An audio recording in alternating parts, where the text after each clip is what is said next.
Hello, everyone, and welcome back to the Dr. Music Podcast. It's so great to have you. Thank you so much to my return visitors and my subscribers. If you are not a subscriber, please consider hitting that button. It gives me great opportunities to bring gentlemen like this. I got Daniel Sveinson and the rest of Brass Camel with me today. Daniel, the vocalist, key songwriter, and one of the guitarists for Brass Camel. Brass Camel is a Canadian band that could be called, here we go, progressive rock for sure, alternative funk, the number of things. We'll talk about that. Brass Camel released their debut album Brass in late 2022, and earlier this month they released their full-length follow-up, Camel. So we have Brass and we have Camel and we have Brass Camel. Thanks so much, guys. I appreciate you being here. It's a pleasure to be here. We'll get started with where you are. You're on the road. You've been going to your first tour dates. Tell us about the road. Not an hour drive from your home. What's a 44-hour, 42-hour drive one way?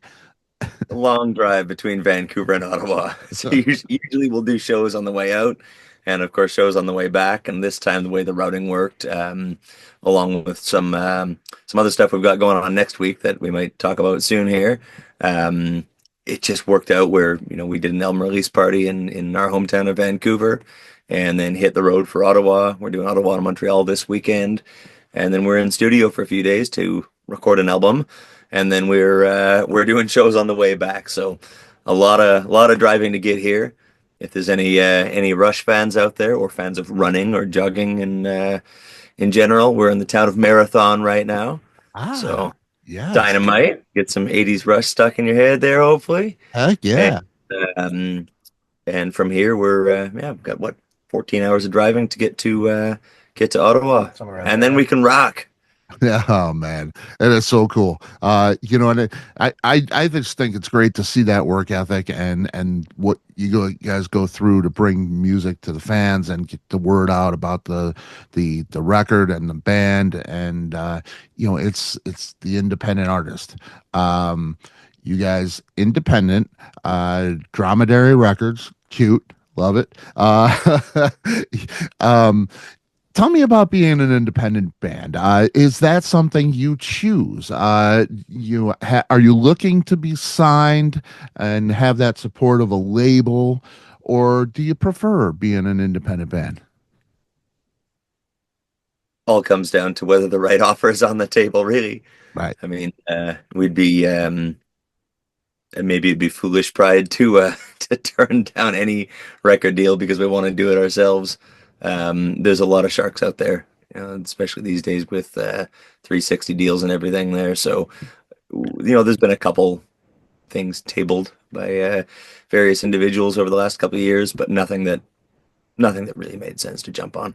Absolutely, we'd love to have some representation and a deal and some funding if it made sense. But as of right now, I think we're just holding out till the right thing rolls along. Yeah, good for you. Good for you. There's a lot of bands I talk to, independent bands. They prefer to be independent. They like that control. And there are advantages and disadvantages, of course. And a 44-hour drive seems like a disadvantage. It's self-funded, So I'd say it's definitely not the 90s or 2000s anymore, where you watch interviews with the boomer rockers and they're saying, oh man, these days we wouldn't even get a deal because they wouldn't take a chance on us. They would go, what category is it? And you go, all right, it wasn't all gravy then either. It's hard now, but it's always some poison to it.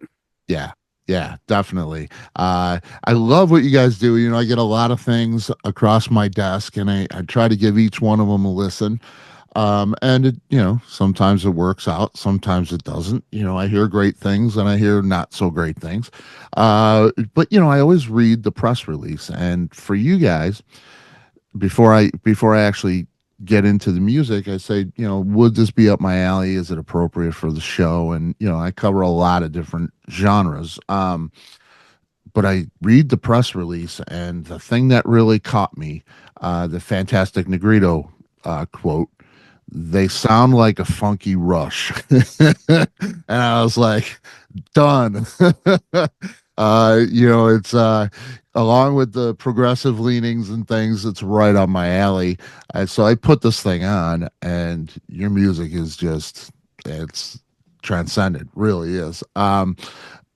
It's Funky Rush. It's about as close as anything I've heard to describe Brass Camel. How would you guys describe the music that you play? It's because it's not simple to describe. It's got some Zappa humor in there. It's got a lot of progressive rock feel. But I don't picture Rush doing a song like "Pick of the Litter." It's that's you. So in your words, how do you, when people ask you, what do you play? What do you sound like? What do you tell them? Well, we're a music band. Just we play what we want to play essentially, and I would say that's the most fun thing about this group is, won't put words into anybody else's mouth, but certainly every other band I've been in, you do little things that you think you have to do to make your music palatable or to make it, whatever that means in this day and age. And I think with this band, we just play the music we want to play. And that can mean a lot of different things. It can be heavy or funky or getting into metal territory or more laid back. And I think just sort of losing the guardrails and having fun with it is what makes this band so enjoyable to play with. Yeah. And it's an enjoyable listen, man. The musicianship's incredible, which it has to be, and that's why I love progressive rock, I think, so much is, and jazz and things like that, where you have to have the musicianship. Love a Kiss album myself, but musicianship maybe not what Brass Camel is for sure. I'll go on the record as saying that Gene Simmons is an underrated bass player. People make a lot of jokes, but he's got some great bass lines. Yep, absolutely. So, like Trey Rock City when he goes "Ka-ta-ka-ta-da-da." Yeah, seriously. Beginning of Nothing to Lose is in sevens. That's pretty prog. I would say, as far as what do we sound like, I'm more interested in like the "You Tell Me." I know what the ingredients in the stew are. What does it sound like? That's really hard for me to say. Someone who's listened to it would have to tell me. Yeah. And a lot of people say like, "Oh, you guys are like Queen or you're like Supertramp or something." People say a lot of things we weren't necessarily going for, right. And we might be sneaking more P-Funk and Little Feat and stuff into the stew than anyone ever comments on. Yeah. It's hard to say. I don't know. We're like a funky Rush. A funky Rush. That's pretty great. No, Fantastic Negrito did give us a good tagline there, because we have struggled a fair bit with figuring out a way to, give a one sentence pitch for the band. Yeah. And it's tricky when, we're in the stage right now where we have started to do national tours and get out there and hit the festival circuit. But as an unknown quantity, you still need to be able to give an 8-word pitch and sell your band. And as much as I'm a huge progressive rock fan, there's 90% of progressive rock just bores me to death. I can understand why a lot of people hear that P word and they don't want to book that band, they don't want to go see that band. And selling to people the fact that what I've found has been our best asset as a live band is that those musician types that want to listen to Return to Forever or ELP or something like that can come watch us and not be bored. But somebody who just wants to turn up some AC/DC and rock out can come to the show, not feel alienated, and trying to sell people on the fact that you can be prog, not necessarily by nature of wanting to go and be a prog band, but just, what we play is inherently in that prog world. Right. But you can also be fun. And I think a lot of prog rock has kind of lost its fun. And it's yeah, I mean it's tough to give a quick pitch, but I think the funky rush thing starts to kind of get into that territory. Yeah, I think when you say the word funky, it there's the word fun is in funky. It is inherently fun. The funky stuff has a bit of tongue in cheek in it, and there's some humor to it, which isn't really prevalent in most progressive rock. It's musician snobbery sometimes, which I can appreciate. I love the great musicianship. But yeah, that injection of the P funk kind of funky humor, the cool voice and the cat whisper reminded me of like the Zappa Central Scrutinizer thing. Really, I love that stuff. Just really quirky stuff and mixed with the musicianship, incredible. Really Yes. well done. Well done.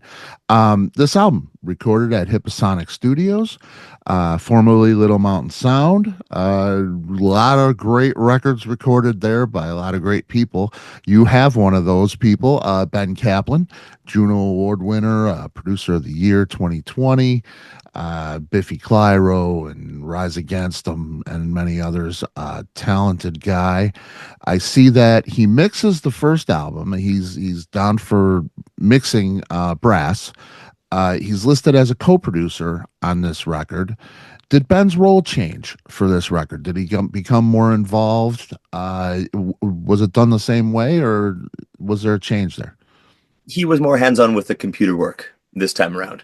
Okay. So I would say in maybe the traditional, or if we're back in the 70s or something, which we never were, but in the classical sense of the word producer, we kind of produced the album. That 100% of the creative work was Hmm. still done with the band. We did all the arrangements. If there was recording effects going on with, you know, EBOs or strange ways of miking up cabs or things like that, that was kind of the band steering the ship in that direction. But we didn't touch a computer. The first album, we did all the whatever comping was necessary. We did that in house. We did all that kind of editing work ourselves. On this album, again, we did 100% of the artistic production and sort of those kind of decisions around how the recording was made and how the songs were arranged and kind of translated from a band live to the record.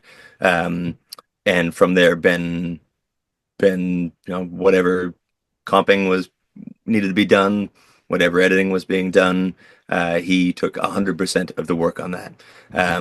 Now you might say, well, that sounds a lot like engineering, but Ben really poured himself into this record. And you can see the timestamps. Like I was staying up until 4 a.m, just going to town on this thing, and put the sort of effort and time and just kind of passion into the record that Yeah. goes beyond engineering or simply mixing. In that sense, it was only fair to give him a more credit on this one as a co-producer. Yeah, that's great. It's great to have a guy like that. Just a brilliant guy. Great in the studio. Amazing. And I mean, he's got to love working with a band like yourself. You present so many options in sound, sonically.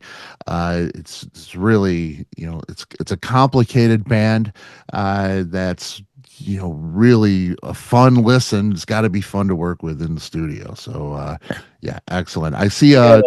We had a good time. Yeah, It was 6 days in the studio there, so it was fairly balls to the wall, in and out. yeah. Um, we didn't necessarily get to treat that studio like the clients of yesteryear did. So no pink champagne in the tubs like Basillica, or bringing down the local talent from the Number Five Orange. But got to work and we had a good time there. And no, and Ben was great to work with, and the studio, the Hipposonic, is a great environment. So we did have a gas and I think good kind of chemistry in the studio working together there. Yeah, and that's got to be a major component to recording your music. It's different than, having a bad place to to record. It's got to open you up as an artist, to be in a comfortable place that can give you the sounds you need, and all of those great things. It makes that music shine a little more, for sure. Um, you have a credit on the album: street scenes recorded at St. Peter's Basilica. Um, Tell me about that. Well, I read that. I said, there's got to be a story behind that, right? Yeah, I was walking through the Vatican and had already been thinking it'd be cool to kind of have some like an ambience or the street scene or something to bring in this song. And just listening to the construction going on and 30 different languages around you, I just thought this would be a good place to do it. So just kind of held a mic in either direction and walked around St. Peter's for a little while and put it onto a record album. That's cool. That's cool. So that is on the record. Yes, In yeah, man, that is it's sort of chattering and street scenes and drills going off at the beginning of Another Day There Was, yeah. right beside the tomb of St. Peter. Yeah, that's way cool. That's way cool. And that's just a small line there that I saw, and I was like, wow, that makes it really interesting. Well, if we can raise even one eyebrow, then that small line's doing its job. Yeah, totally. I mean, to know that puts another light into the music when you listen to it. Um, this record seems to have a little more of a serious progressive tone. Um, Shorter songs on the first record. Um, was there any specific intention going into this record? Did you want to make it a little more, a little darker, maybe a little, not darker, but on a more progressive plane, so to speak, with, you know, it's not as verse, chorus, verse, maybe as Brass is. This one's a little more complex in that way, in musical structure. Was that an intentional thing? Any intentions for this record going into it? I wouldn't say so. No, we just we went from playing 3 shows in 2021 and about 3 shows in 22 and just under 50 last year, or sorry, in 2023, and then close to double that the next year, and um, just played together a lot more. And I don't think there was any intention to make long songs. Or I like the idea of having the bookends, and the Yep. Moog solo in Another Day kind of ties in with the intro of Zealot in Yeah. a major versus minor. I kind of like those bookends, but those songs were never meant to be 10, 11, 12-minute songs. It just kind of happened that way. And with us playing together so much more, um, we went from being a chronically under rehearsed band. And at a certain point, once we got the full 5 piece lineup together, we kind of went, well, if we're not going to find time to rehearse, then might as well book a bunch of shows and get our practice time in on stage. Yeah. Start doing that. And just the more you play together, the more that kind of chemistry builds, and you have fun jamming and writing and bringing things together. Before you know it, you've got 2 songs that take up a side. Yeah, yeah, and they're great. They're incredible. You're listed as the sole writer on the first record. The whole band is credited on this new record. Did the writing process change? Was there significant change in the process, or has it? What was the evolution there? It's an evolving process. Going into this record, I would say I still did most of the writing, but because we got the full band lineup together, a full 5 piece for the first time at the beginning of 2023, just the nature of how those compositions evolve really starts to change. Where all of a sudden you've got 4 foils to bounce ideas off of and to bring ideas to the table. And Curtis and Aubrey both have a couple writing credits on the album there, and that was sort of the genesis of the collaborative process. Going into this third album we're going to record, I think there is more band collaboration happening on some of those tracks. But as you same kind of thing as the writing, or the, what am I trying to say here? The more you play together, once you get playing together, your chemistry just develops and starts to build. And I think this question really ties into the last one too, asking about what's the difference between the two albums. The what am I trying to say here? It's very early. It is here, like it's 6 a.m. back home or something. We're still jet lagged, but just the tone of the progressive nature and just having more shreddy, complex bits that kind of comes from the live set. Because when we're coming up with medleys for the set, it's always we're really good at wasting time in the practice room by going, okay, wait, but what would be another sick transition between this and this? And then you come up with another fast bit. And this time, things like that kind of naturally presented themselves. Like you mentioned, Pick of the Litter earlier. That one, there's been a demo floating around for as long as I've been in the band. But like the tour we were on a year ago, we actually got a chance to get together in a rehearsal space for a couple days and like finish that and just really over-season it and make it a lot more busy. Yeah. That does come naturally from the natural chemistry of playing together all the time. Yeah. And as far as like writing goes, it's kind of the initial seed of the thing, and the riffs and the song can be written by one guy, but then you can't imagine that it would have ended up the same without like getting marinated in the practice room too. Mhm. Sauce. Yeah. Yeah, it's and the sound of the band and on the record sounds so collaborative. There's it's so cohesive, but everybody's doing amazing things with their part. Just the playing is just incredible, but it still always adheres to the song. It always plays to the song, and that's such a major thing to do for any music, really. Especially progressive music. I find that a lot of it starts to stray, that which makes it a little bit harder to listen to because the song is kind of lost. That thread that runs through a song and keeps you there gets kind of lost. Because of that, explorative kind of musicianship An exercise in self-indulgence.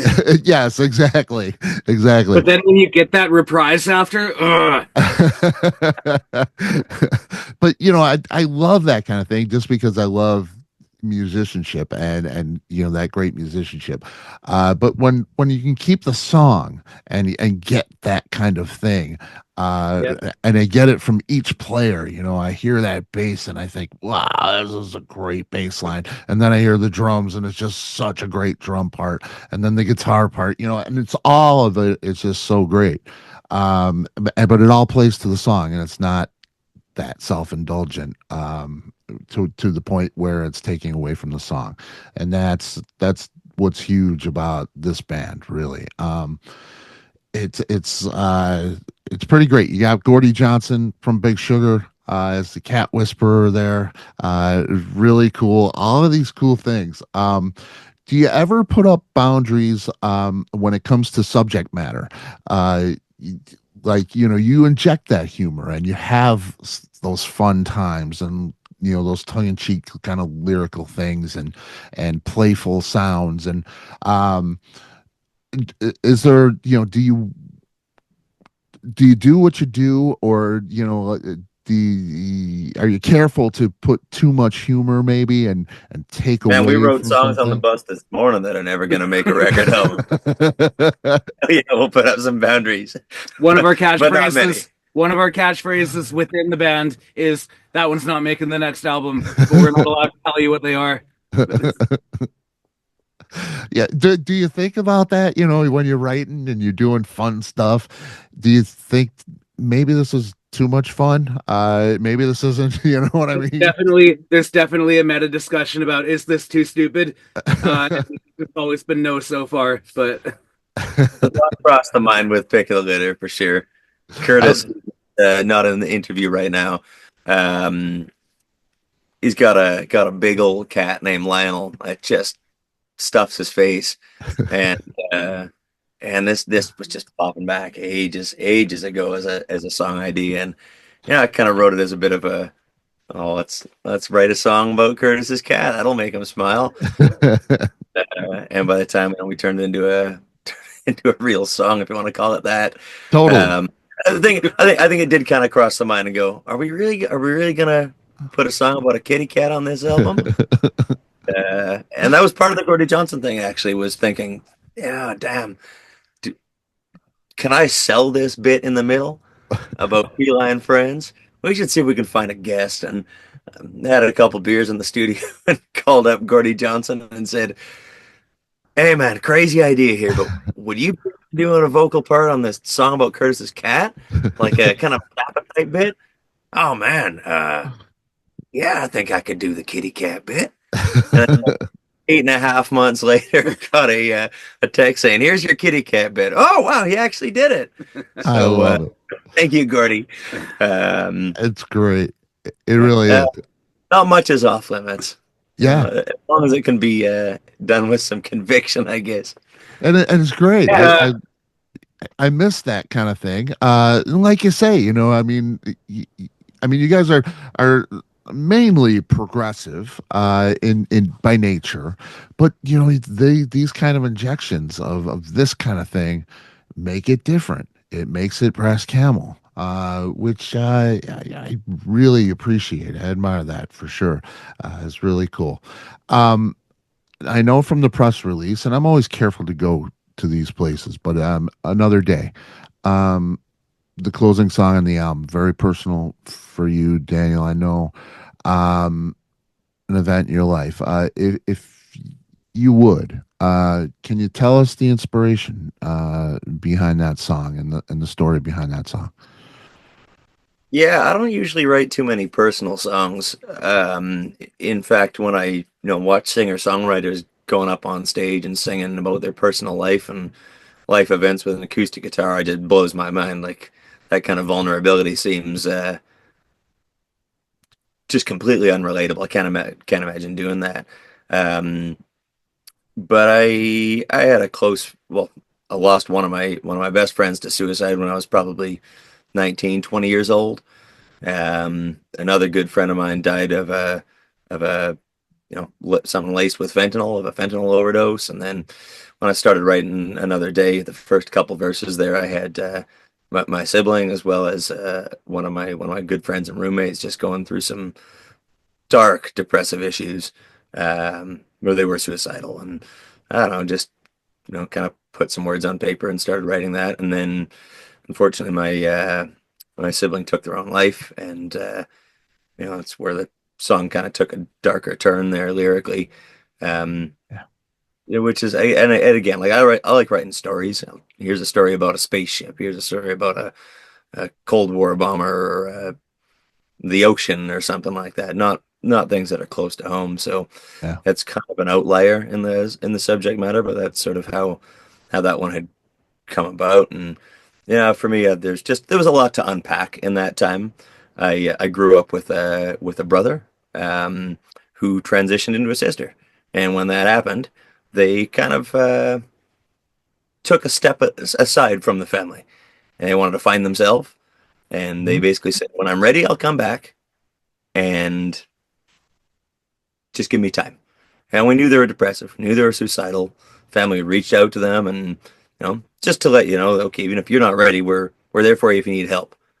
And then they passed away, and all of a sudden you're unpacking this. Well, the person I'm mourning is a brother, because I never got to know a sister. Right. But is that kind of mentality the very thing that drives somebody to take their life? You look at how high the transgender suicide rate is; it's absolutely through the roof. So it is the very fact that when I'm thinking, well, I miss my brother, is that the sort of mentality that leads people to do that kind of thing? I don't know. I mean, I'm not a psychologist. And even if I was, I mean, it's hard to get inside somebody's head and know what they're thinking. So Yeah, I mean, it's a different song for me in terms of how I write, and I guess I kind of understand now how some of those artist types will use paintings or use music or whatever to get it out, Uh, and yeah, uh, that's where that one came from. and it's the cornerstone of the record, really, for me. It's just a deeply passionate song that, with, the movements, the three movements kind of thing. It goes so many different places, and it's what a great way to end the record. There's a lot to unpack for the listener, which for me I thought was really really interesting, especially after listening, because I'm a sequence guy. I love the sequence of a record, and I just thought this was just so climactic and so important to the record. Just a great song. And Thank you. yeah, and I appreciate you sharing that. Because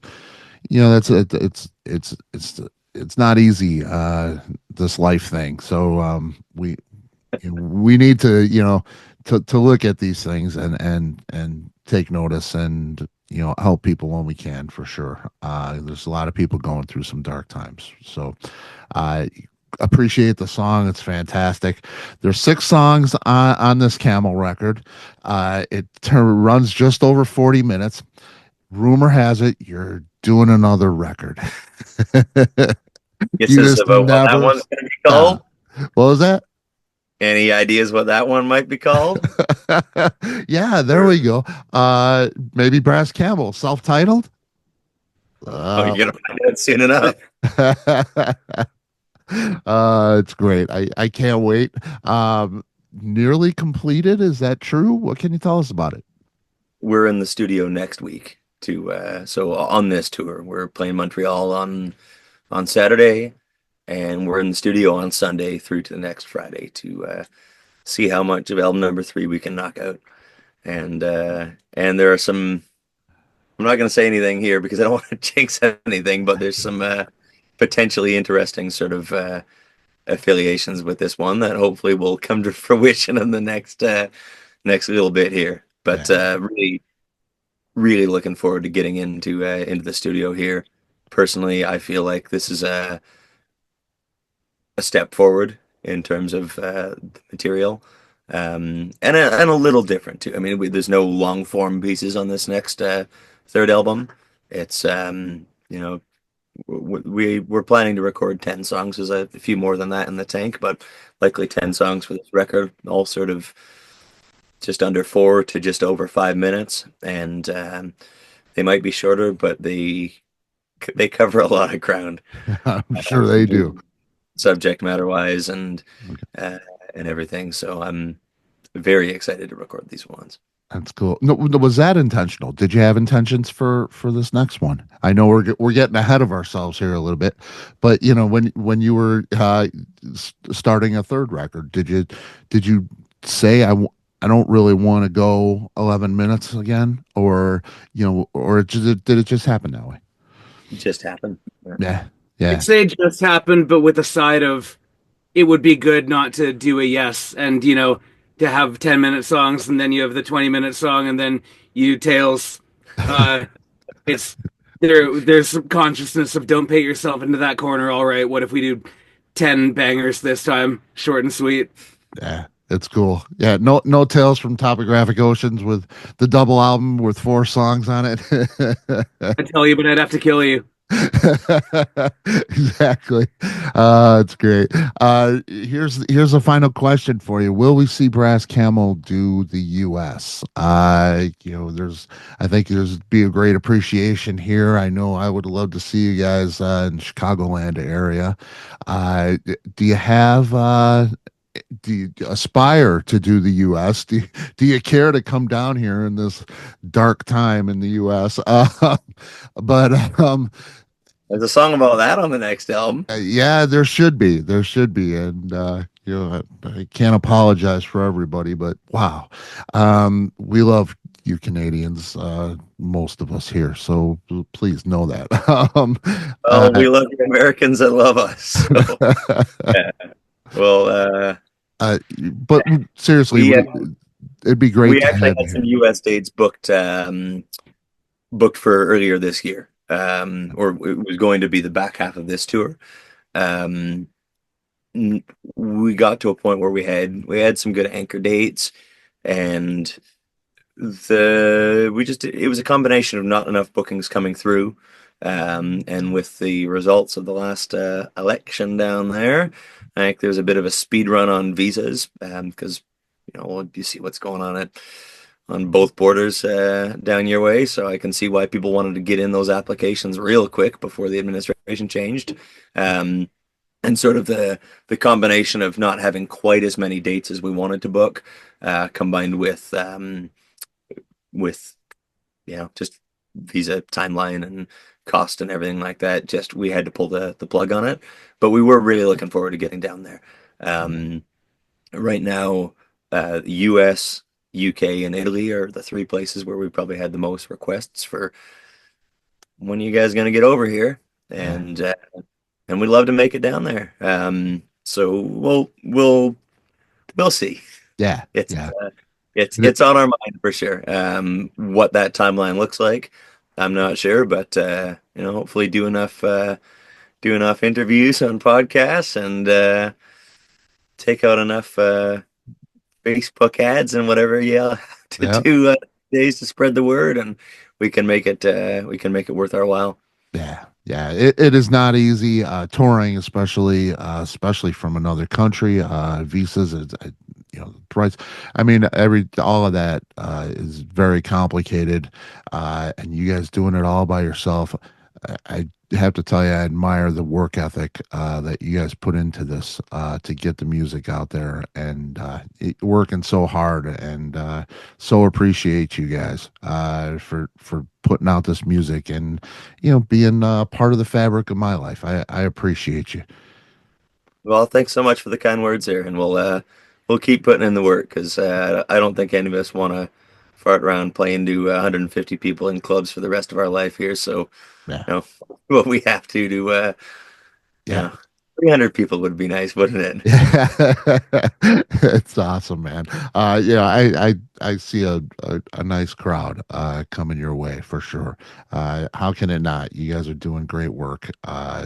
These are just great, fun records to listen to. They're the bee's knees in that musicianship for sure. So Brass Camel, Camel is out there, Brass is out there. Go find them, listen to it, and get up to Canada and see these guys if you can. It'd be great. Thank you so much. Thank you for taking the time.